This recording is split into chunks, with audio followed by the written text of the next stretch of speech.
Welcome into the energy update for April 20 to April 26, 2026. And this one is called The Choice is Always Yours.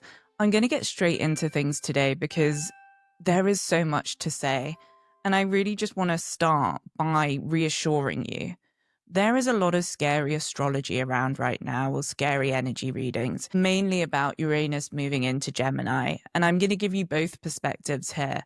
But I want you to know, like the title, the choice is always yours. You are never committed and tied to anything that scares you or anything that other people say about your reality. Let's begin.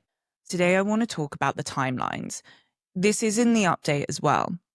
But what came up in my class yesterday when I was teaching here in LA, somebody asked me about feeling completely out of sorts this week.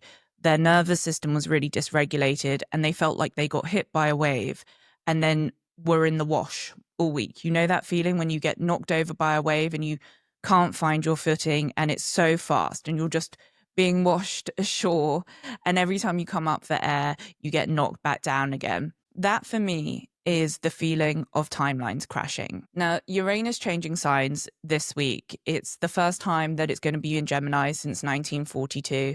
And it's the first time it's changed signs in 7 years. Uranus changing signs is one of the biggest timeline shifts in astrology.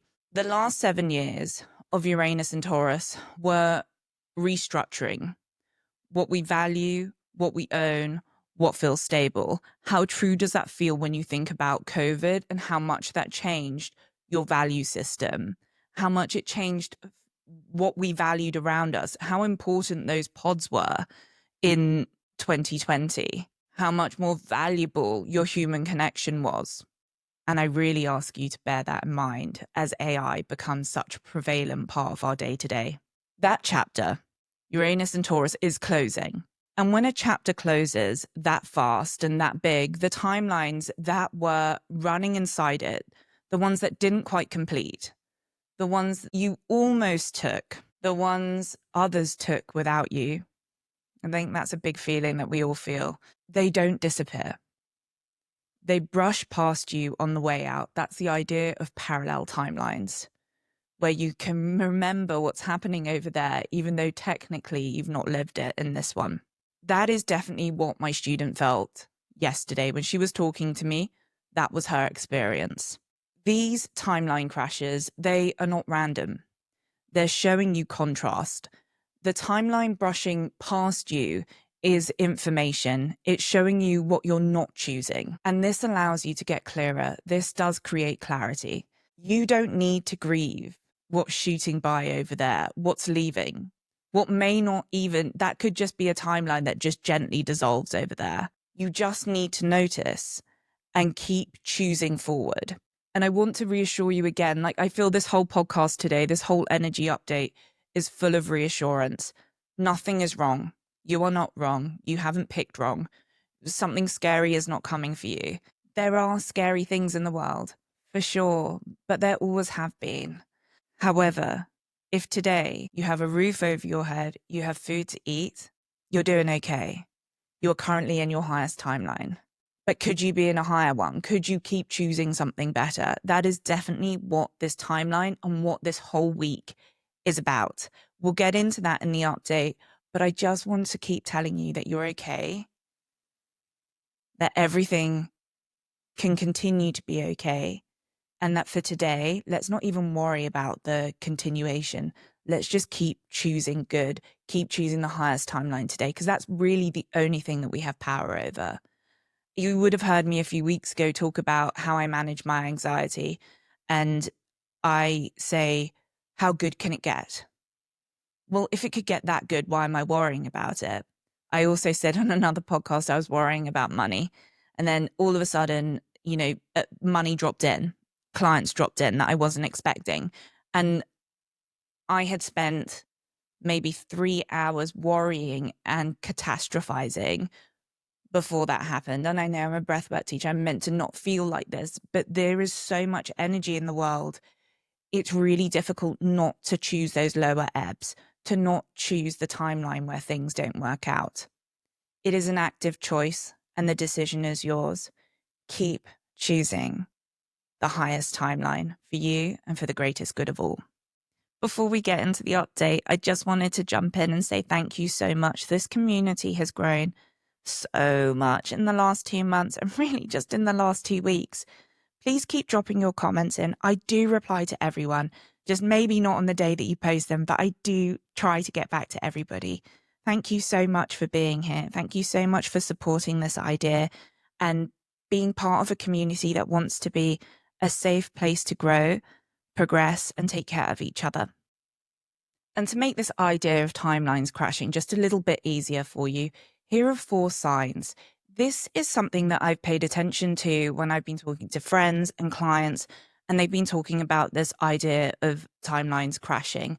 Actually, back in October, I made a 3-day breathwork practice that brings you through the timeline crash. It actually collapses the timelines that you're not taking so that they stop bashing into your current reality.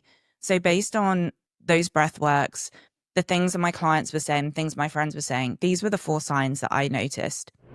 Conversations you know you had but can't find. Suddenly there's no text, no trace, no email, and you cannot locate them at all. You know that they happened, but there is no physical evidence of it. A wave hits you from nowhere, emotionally or physically, and you're tumbling before you even know why. This is a good one. The 3rd sign, people from your past surfacing suddenly, or feeling the loss of someone you haven't thought about in years.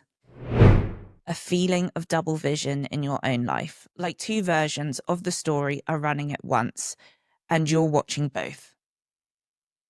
So if those 4 signs feel familiar to you, you're likely experiencing timelines moving around you, timelines crashing.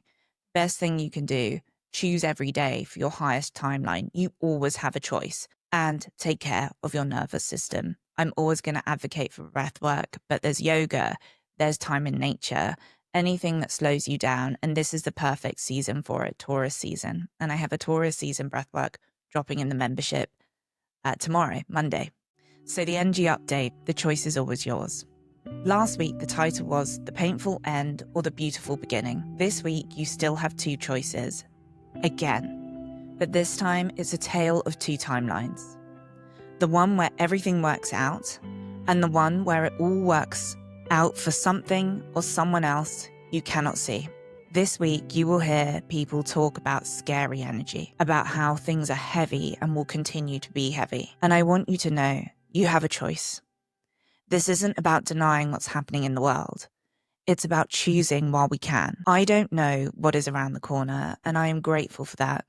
Because while I don't know, the timeline that holds your highest good is still available. This is the place to put your focus. This is where we are going this week. Mercury went on dates last week, and now he wants to put everything he learned into action immediately. It's like he is running around the streets with an old-timey hat on, saying, "Make haste, my people, make haste." And on Monday, that urgency does meet real decisions, ones that will stick.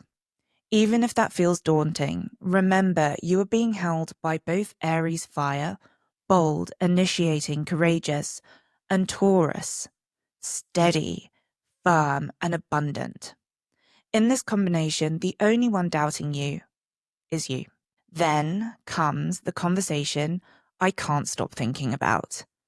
And while I know that the world is focusing on Uranus and Gemini, I think that Venus's pre-game chat is probably the most important moment of the week. This week, Venus meets Uranus, still in Taurus, and talks to him about the other way, about unexpected connections, surprising beauty, relationships, and creative situations that break the pattern. She asks him to consider this, to think about the last time that he was in Gemini, and what if he had done it this way. She says she understands why he needed to create from the place of the atom bomb back then, but she wonders if this time there could be a different route. It feels like Uranus leaves sweet, loving Venus on red. We will have to see which route he decides to take over the next 7 years. But here is what I want to remind you to hold. These are the gifts that Uranus, our wild child planet,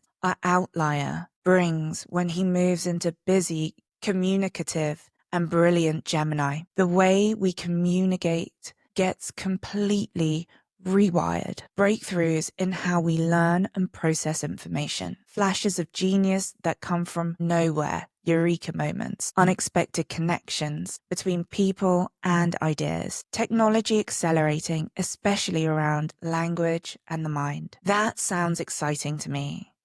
And I think it can be exciting to you too, if you choose that timeline. Now this week, I'm not going to spend too long on the closer looks, but again, I ask you to just spend some time in the written version of this and really bed in to the aspects that warm us up into the big energy of the week, which is obviously Uranus moving into Gemini, causing all of these timelines to crash, to stop, to move, to find their way out. But it does have a moment before on Thursday with Venus. And I want you just to ask yourself, how good could this get? If language was accelerated, if AI could become our greatest asset, how good could our collective be? How good could my day-to-day be? And then just keep choosing that highest timeline, the good for you, the good for all. I like to close up with just telling you a little bit about my offerings. In the free membership, I've added the energy breathwork collections. Last week, we dropped in an Aries one and a Aries new moon one. I'm still doing the Aries new moon one. That's all about what you are initiating. So like I said about this Uranus and Gemini, rather than being scared of all these things that could happen, and for sure there's a timeline where that exists, I'm choosing the timeline where that Aries new moon energy, that initiation has sparked vision, purpose, passion, soul, alignment, connections with people who feel like soul family, fire horses. That's what I'm choosing, and I'm really betting into that. This week we'll drop the Taurus breathwork in. So if you happen to be Taurus or you want to work with that slow, steady energy, that's the one for you. It actually couldn't be a better partner, to be honest, for breathwork and for anyone that's on a nervous system regulation journey. We're also running our 2 waitlists still. One for our brilliant retreat in Costa Rica. I just get more and more excited about that. The thought of being off-grid in such an unspoiled place in nature, my heart just feels fired up by it. And then, of course, our training, our breathwork and sound healing certification, which we start this year, and we open up the certification waitlist for you now. So both of those waitlists will have special breathworks and information sessions. So if you're curious even a little bit, make sure you don't miss those sessions and sign up now. I also have morning meditations coming in the free community. So there's a lot happening in the free community. I'd love to see you in there, and I love to take care of you, and everybody else in the free community loves to take care of you. So if you're ready for a really vibrant, happy place where it feels safe and where you can learn this new skill that's going to help your nervous system, it's going to help you if you're going through timeline crashes or feeling like the instability of all this movement, that's the place for you. Thank you for listening this far. Thank you for being part of this community. Oh my gosh, the community is growing so much. Thank you, thank you, thank you. I am always so stoked that you are here. Please keep dropping your comments in.